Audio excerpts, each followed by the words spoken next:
Salut et bienvenue dans ce nouveau tutoriel Coding City. Aujourd'hui, nous allons réaliser un tutoriel un peu particulier parce qu'il va nous demander de pratiquer énormément de HTML mais surtout de CSS parce qu'il va falloir concevoir. Donc en grosso modo, qu'est-ce qu'on va faire en fait? On va simplement concevoir cette carte bancaire qui est ici. Et comme je viens de le dire, on va le faire purement en HTML5 et CSS3.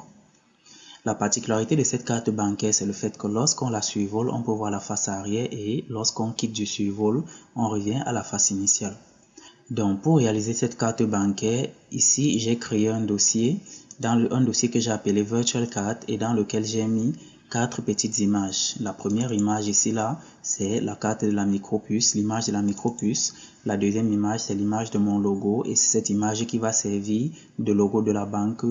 Ici, on a l'image de la carte du monde, c'est celle que vous voyez apparaître en filigrane juste à l'arrière de la carte bancaire. Et la dernière image, c'est celle du logo Visa. Déjà, je tiens à préciser que je n'ai aucun droit sur ces images. Je les utilise uniquement pour des buts éducatifs. Dans cet autre dossier, vous allez également remarquer que j'ai un fichier ici qui est index.html et un autre à ce niveau qui est styles.css. Donc, dans index.html, on va mettre notre structure HTML. Et juste en dessous ici du viewport, je vais me mettre mon fichier CSS que je viens de créer, que j'ai créé préalablement. Au niveau du titre, ici, c'est pas très important, mais vous pouvez mettre ici la carte bancaire virtuelle. Ensuite, on va descendre dans le body ici et on va se concentrer sur la structure de ce qu'on a envie de mettre. Je me dis que je vais commencer par mettre ici une section. À l'intérieur de cette section, je vais me mettre une div qui va porter la classe card. Et à l'intérieur de cette div, je vais me mettre une autre div qui va porter ici une autre classe que je vais appeler card-face. Cette card-face, je me dis que je vais le mettre deux fois parce qu'on aura la face avant et la face arrière. Mais maintenant, il faudrait que je précise qu'ici, ça sera la face avant et qu'après ici, ça sera plutôt la face arrière. Donc, je vais les appeler front and back. Dans un premier temps, je vais commenter la face arrière. On va donc d'abord se rendre dans notre CSS ici et on va commencer par réinitialiser les éléments qui sont généralement encombrants. Et ces éléments, on entend bien évidemment parler des marges et des marges intérieures et des marges extérieures. Donc, je vais cibler ici là tous les éléments avant et après et ensuite je vais demander dans un premier temps que le box sizing soit border box. Ensuite, je vais demander que toutes les marges extérieures soient réinitialisées et bien évidemment les marges intérieures. Juste un peu en dessous, je vais prendre le body en lui-même et pour le body, j'ai envie de lui donner une police de texte. Je vais dire ici que je lui donne un font family et le font family que je vais lui donner sera du Poppins. Mais le Poppins étant une police de texte importée depuis le Google Font, je vais dire que s'il ne parvient pas à charger le Poppins, il va nous charger le sans serif. Et vu que je charge le Poppins, il faudrait que j'importe cette police de texte depuis le Google Font. Vous aurez simplement à venir à ce niveau et taper par exemple Poppins et ajouter par exemple Google Font juste à l'arrière. Et là, on va vous rediriger vers le Poppins Google Font. Moi, j'avais déjà fait ça préalablement. Je vais simplement copier le lien que j'ai récupéré et je vais l'ajouter par ici.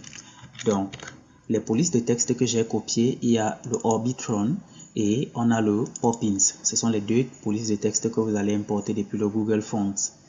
Maintenant que je charge ces polices de texte, je vais descendre un peu plus bas et je me dis par exemple que dans le body, je peux donner un font size de 16 pixels. Ensuite, je vais descendre et je vais cibler ma section en elle-même.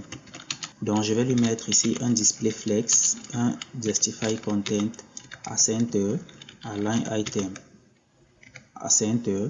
Je vais lui mettre une hauteur de 100 VH et je vais par exemple me dire quoi? Je vais demander à changer sa couleur et je dis ici là que son background, ça sera du dièse 020811. Pour voir déjà à quoi ça ressemble dans notre navigateur, je vais ouvrir ça avec le Live Server. Donc, dans le Live Server, voilà ce qu'on aura pour le moment. La couleur provient bien évidemment de ce que je viens de renseigner à ce niveau-ci. Je vais reprendre cette même section et je vais cibler son élément before. Pour son élément before, je vais appliquer un certain nombre de styles. Premièrement, je vais mettre un contenu vide Ensuite, je vais lui donner une position absolue. Je demande qu'à gauche, il se place à moins 300 pixels. Et je demande qu'en dessous, il se place également à moins 300 pixels. Ensuite, je vais lui donner une couleur. La couleur ici, je me dis que je vais lui donner par exemple le Radial Gradient. Donc, c'est un gradient circulaire. Dans ce Radial Gradient, je vais mettre une couleur que j'ai déjà prédéfinie à l'avance. Pour le moment, on ne voit rien simplement parce que je n'ai pas encore donné les dimensions. Mais si par exemple, je dis que je lui donne une largeur de 600 pixels et que je lui donne également une hauteur de 600 pixels, vous allez voir qu'on va obtenir quelque chose qui se place là. Ça a une forme carrée, mais nous on aimerait avoir une forme circulaire, donc je vais lui donner un border radius de 50%. Et là, mon autocomplétion n'a pas marché comme je voulais, donc je vais saisir ça comme ceci. Désormais, on se rend compte qu'on a déjà cet élément qu'on a par ici. Maintenant, il est temps de continuer et d'enrichir le contenu de notre page HTML. Comme on s'est dit, il faut savoir ce qu'on a envie de mettre. Et quand on regarde, la première chose qu'on va bien vouloir mettre ici, là, c'est le logo de la banque. Et pour ce logo de la banque, je vais lui donner une classe que j'ai appelée ici Bank Name. Je vais simplement charger mon logo personnel comme je le disais. Après le logo de la banque, qu'est-ce qu'on a envie de mettre? Je vais replier cette sidebar pour qu'on ait un contenu un espace un peu plus important. Ensuite, je vais mettre par exemple ici un H3 avec un élément qui aura la classe Card Type. À l'intérieur, je vais dire que c'est une carte de type débit. Je vais ajouter une deuxième image et ici là, je vais mettre ici card-chip. Et là, je vais charger l'image qui est chip card. Je vais m'intéresser à ce qui vient après et bien évidemment, c'est le numéro de la carte bancaire en elle-même. Et pour ça, je vais mettre un H3. À ce H3, je vais mettre ici un card number. Et je ne vais pas me gêner pour le numéro de la carte. J'ai besoin de connaître la validité de la carte, donc je vais mettre ici un H5 auquel je vais donner ici la card expires. Et à l'intérieur, je vais mettre dans un premier temps un span. Dans ce span, je vais par exemple dire expire à fin et je vais sortir du span, puis je vais me mettre une date. Je me dis par exemple que ça sera en décembre 2098. Et après, je vais mettre un autre H5 et dans ce H5, je vais maintenant donner la classe card holder. Le card holder ici, là, c'est simplement le détenteur de la carte. Je me dis que ça peut être quelqu'un qui s'appelle Zambo Zachary. Et après, tout en dessous, je vais simplement mettre la dernière image. Cette image en question, c'est l'image du Visa logo. Et je vais lui rajouter également une classe. Je me dis que je peux lui donner quelle classe. On va dire ici là que c'est card extra. Donc voilà ce qu'on obtient. À ce niveau, on a quelque chose de relativement moche parce que le logo de la carte Visa est très grand. Donc c'est lui qui nous fait déborder la page. La première chose qu'on peut faire par exemple, bien que ce soit le dernier élément qu'on ait mis, c'est de cibler ici là le card extra. Et à ce card-extra, on va d'abord lui donner dans un premier temps une largeur de 80 pixels. Maintenant, on va d'abord s'intéresser à l'élément carte qu'on a mis. Cet élément qui contient bien évidemment toute notre carte en elle-même. Lui, il sera en position relative. Ensuite, on va lui donner une largeur et c'est une largeur qui a été calculée. En fait, c'est la largeur des cartes normalement. J'ai simplement converti ça en pixels. Ensuite, je vais également lui donner une hauteur de 216 pixels. Lorsqu'on survole notre élément et qu'il se retourne, on veut conserver un certain type d'effet. Donc ici là, je vais mettre le transform style et je vais demander que ce soit du preserve 3D. Donc ça va préserver la transformation. Et là, je vais ajouter une perspective ici pour laquelle je vais mettre 500 pixels. Jusqu'à présent, on ne voit toujours rien parce que je suis en train de traiter en fait l'élément de base. Maintenant, je vais cibler ma même carte, sauf que cette fois-ci, je vais cibler l'élément card face qu'il comporte. Et c'est dans ce card face qu'on va commencer à mettre les éléments pour lesquels vous aurez un visuel. Premièrement, la position reste en absolu. Je lui mets une position top à 0, une position L à gauche à 0. Je lui mets une largeur de 100%. Je lui mets une hauteur de 100%. Un border radius de 12 pixels. Je vais lui mettre également un box shadow. Et ce box shadow, je vais demander que ce soit 0, 15 pixels et 35 pixels. Ensuite, je vais utiliser le RGBA que j'aime bien utiliser. Ça sera du noir et je vais le mettre à 0,5. Donc à cet instant précis, si vous regardez dans le navigateur, vous voyez qu'il y a quelque chose qui vient de se créer. Maintenant, je vais également lui ajouter un transform style. Donc je mets ici là le... Bien évidemment, ça sera toujours du preserve 3D. La couleur que je vais lui ajouter ici, ça sera une couleur calculée sur le RGBA. Mais cette fois-ci, je vais plutôt prendre une couleur blanche, donc je vais mettre du 255. Ensuite, je vais me dire que je veux une transition. Donc, je mets ici Transition et je demande que tout ça se passe en une seule seconde. À ce niveau, j'ai envie d'ajouter la carte du monde sur mon élément. Donc, je vais cibler ce card face de nouveau. Mais cette fois-ci, je vais prendre son élément précédent. Donc, je vais prendre le Before. Et pour ce Before ici, je vais mettre ici Position Absolute.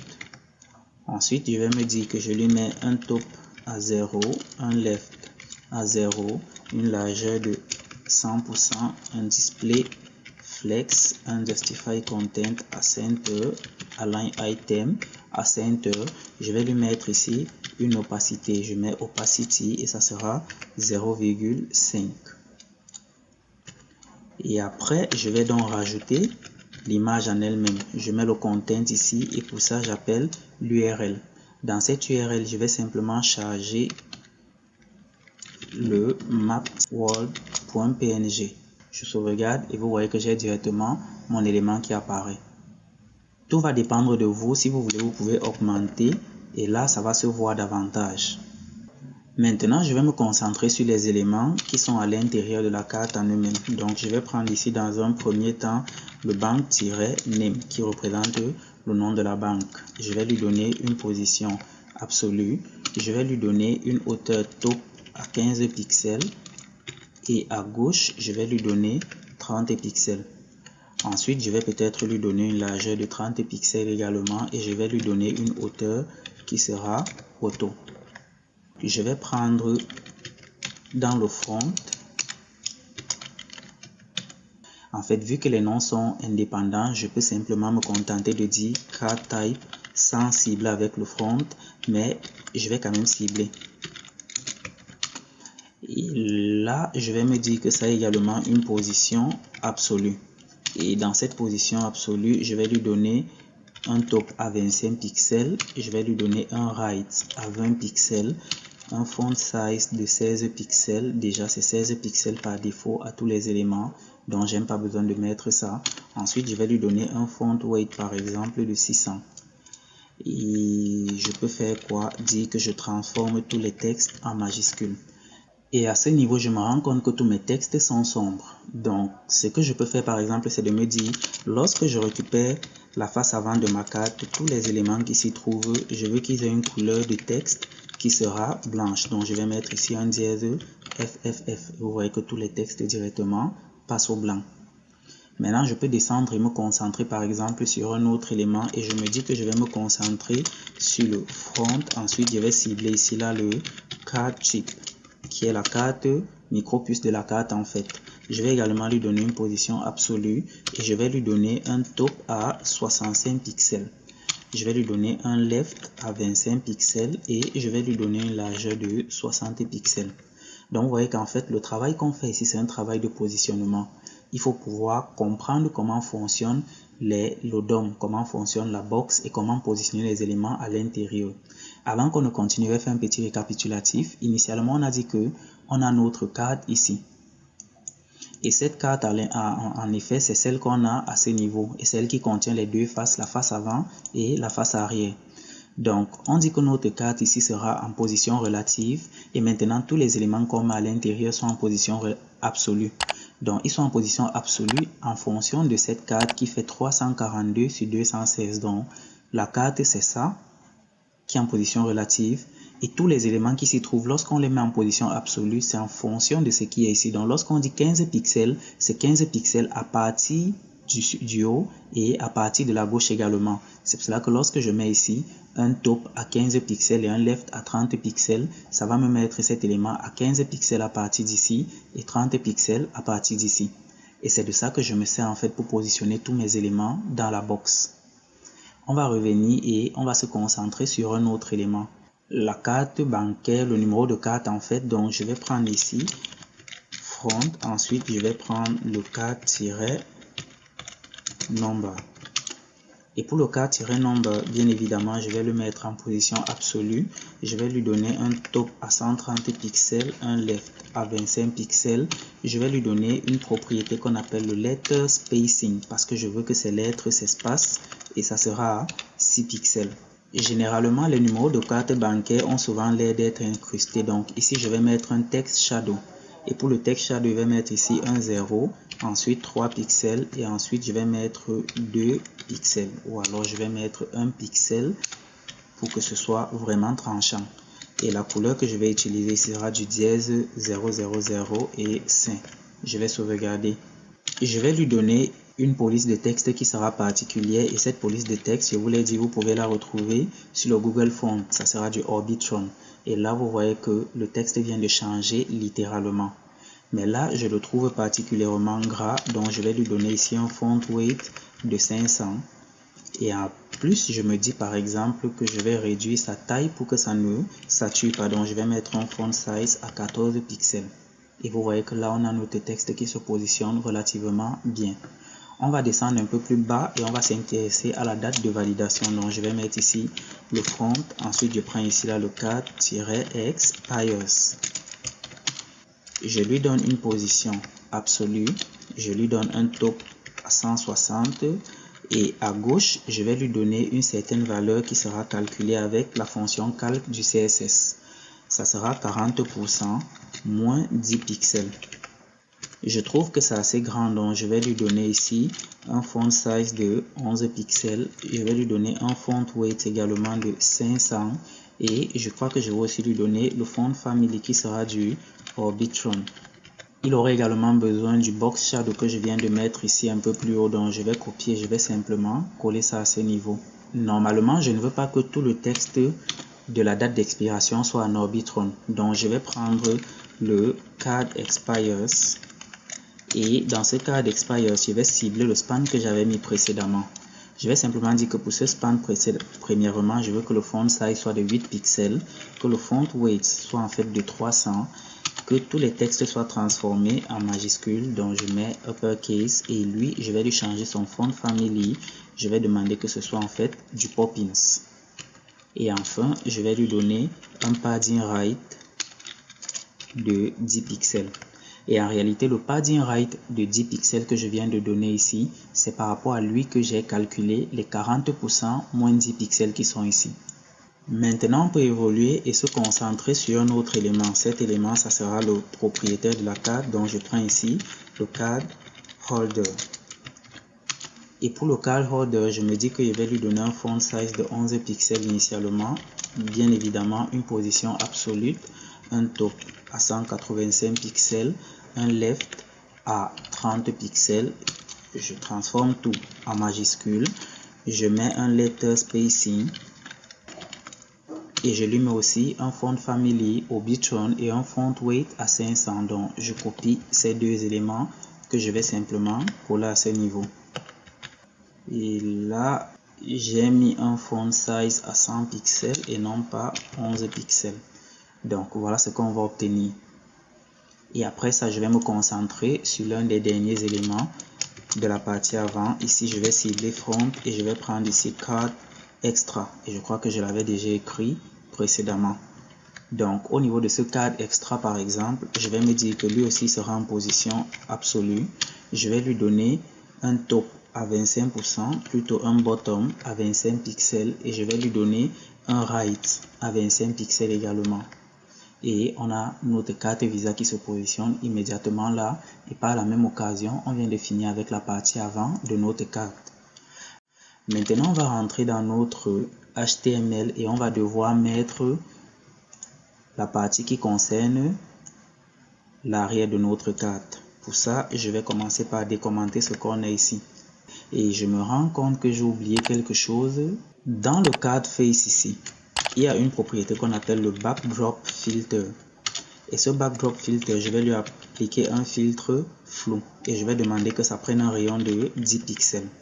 Maintenant que je fais ça, vous voyez que tous les éléments sur lesquels je suis en train de travailler deviennent flous.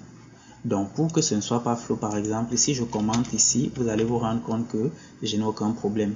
Mais dès que je vais décommenter, ça devient flou. Donc pour ne pas avoir de problème, on va commenter la première partie et on va travailler, on va se concentrer sur la deuxième partie uniquement. Généralement, on a une petite barre sombre. Donc ici, je vais appeler ça black bar. Ensuite, je me dis qu'on aura quoi? On aura une div qui va porter ici là un cc text. C'est la classe que j'ai donnée. Et à l'intérieur, on aura la signature du propriétaire. Donc, on va mettre ici holder sign. Signature du titulaire et ça sera en français et en anglais. Ensuite, on va se mettre d'autres éléments. Je crois que je vais copier simplement le HTML que j'avais déjà écrit précédemment pour éviter de perdre encore beaucoup de temps. Le but ici, c'est de faire du CSS, pas du HTML. Maintenant, on va repartir dans notre CSS et on va commencer à travailler. La première chose qu'on va faire, c'est de cibler justement l'arrière back. Et là, je vais cibler la black bar. C'est black-bar. Pour cette black-bar position absolute, je le mets en top 20 pixels, left 0 pixels, une largeur de 100% et une hauteur de 40%, 40 pixels autant pour moi. On revient sur notre document et pour le moment on ne voit rien. Donc pour voir de quoi il en ressort, je crois que je vais devoir lui donner une couleur de fond qui sera simplement du noir. Ensuite on va se concentrer sur les éléments du texte. Donc je cible ici le CC texte. Pour ce CC texte, je vais lui donner également une position absolue, une position top à 60 pixels, une position left à 0 pixels et je vais lui donner une largeur de 100%. Je vais par la même occasion me dire par exemple que tout ce qui est contenu dans le CC texte devra avoir également une couleur blanche. Donc je vais dire ici color et je mets SFF. Ensuite, je vais descendre et je vais cibler le CC texte. À ce CC texte, je vais cibler ce que j'ai appelé white bar. Donc c'est cet élément que j'ai par ici. À ce white bar, je vais appliquer un certain nombre de styles. Le premier style que je vais par exemple lui donner, c'est de me dire il est en position absolue. Ensuite, je lui donne un top de 15 pixels, un left de 10 pixels, une hauteur de 25 pixels, une largeur de 60%. Je lui mets un text align à right et je mets un line height à 2. Maintenant, il faut matérialiser la zone dans laquelle nous sommes et je vais lui donner une couleur de fond qui sera du blanc. Vu que je lui donne une couleur de fond qui est blanche, il faudrait que je change la couleur du texte en elle-même. Donc, lui particulièrement, il aura une couleur de texte qui sera sombre. Et là, je me dis que je vais également lui mettre un font style à italique. On va évoluer un peu plus dans le projet. Je vais cibler le CC texte et cette fois-ci, je vais récupérer le CCV. Pour ce fameux CCV, il sera bien évidemment lui aussi en position absolue. Je vais lui donner un top à 15 pixels, mais je vais lui donner un left à 220 pixels. Ensuite, je vais lui donner également line height de 2 et un font style en italique. Et on aura cet élément qui se positionne de ce côté-ci. Mais là, je me rends compte que ce texte qui est ici en haut, c'est comme si on ne l'a pas traité. Et ce texte en question, c'est le holder sign. On aurait dû le traiter depuis. Donc, je vais mettre ici CC texte et je vais prendre le holder sign. Pour ce holder sign, la première chose, c'est de me dire que je vais transformer tout en majuscule. Ensuite, je vais lui donner un padding left de 10 pixels. Une police de texte qui est le font size que je vais également donner à 10 pixels ici. Et je vais réinitialiser toutes ces marges. Après le CCV que je viens de mettre ici, je vais encore cibler ce même CC texte et à l'intérieur, je vais prendre le sign-label. Le sign-label, en fait, c'est cette partie qui dit ici là que signature autorisée. Vous allez remarquer que sa classe, c'est bien le sign-label.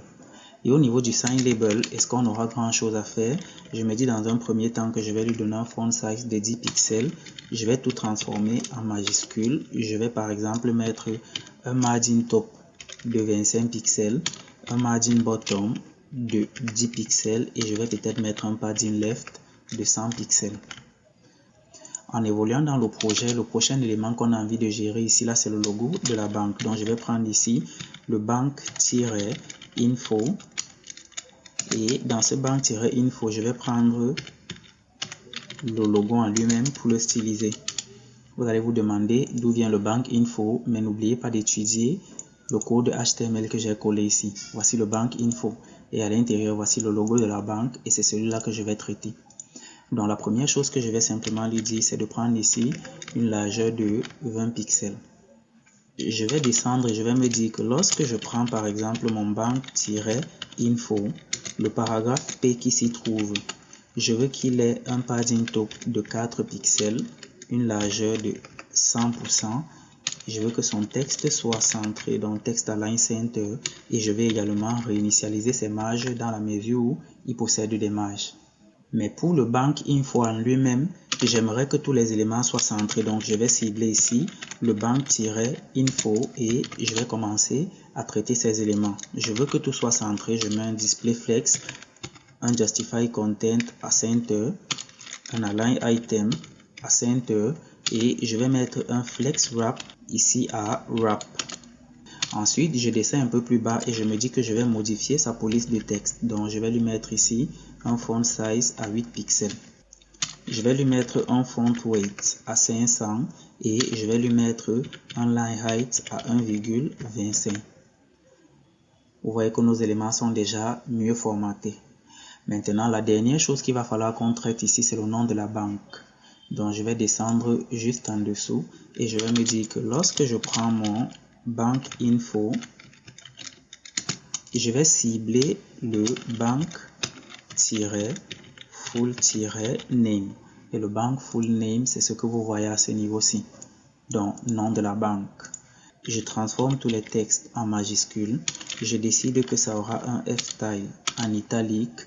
Je vais lui donner un font weight à 600 et après, je vais lui donner un margin left de 10 pixels et une taille de police également à 10 pixels. Donc, maintenant, on vient de finir avec tout le HTML et tout le CSS de notre carte de crédit. Maintenant, il nous reste à gérer les éléments de survol. Et ces éléments de survol, on va les gérer à ce niveau parce qu'en réalité, lorsqu'on va survoler ces éléments, c'est à ce moment, lorsqu'on va survoler la carte, c'est à ce moment qu'on va devoir retourner les éléments. Ce que je vais donc faire, c'est de me placer juste ici en dessous et de me dire que lorsqu'on va prendre la carte et qu'on va la survoler, donc j'applique la propriété hover, on a envie de faire une transformation. Je fais ici un transform. Le transform en lui-même, c'est le rotate Y. Et je veux que ça rote de 180 degrés. Mais en réalité, ce n'est pas lorsqu'on le survole uniquement. J'ai mis 2 points, ça devrait être 1 point. Lorsqu'on survole la carte en elle-même, je veux que c'est la face avant qui tourne de 180 degrés. Donc, je vais prendre ici la carte-face à laquelle je vais cibler uniquement le front. Donc, lorsque ça porte la carte front, ça va tourner de 180 degrés. Ensuite, je vais me dire, je vais dupliquer cette petite ligne de code et je vais me dire, la carte initialement, même lorsqu'elle n'est pas survolée, je veux que la partie arrière de la carte soit déjà cachée. Donc, on va la mettre ici à 180 degrés cachée. Et je vais enfin dire que lorsque je vais survoler la partie arrière de la carte, je veux qu'elle se retourne de 360 degrés. Donc, je vais mettre ici back et ensuite, je vais me dire, lorsque je te survole désormais, tu te retournes de 360 degrés. On a notre carte qui est en fait à l'envers. Maintenant, on va revenir dans notre HTML et on va d'abord commencer par décommenter tout le code qu'on avait mis à ce niveau-ci.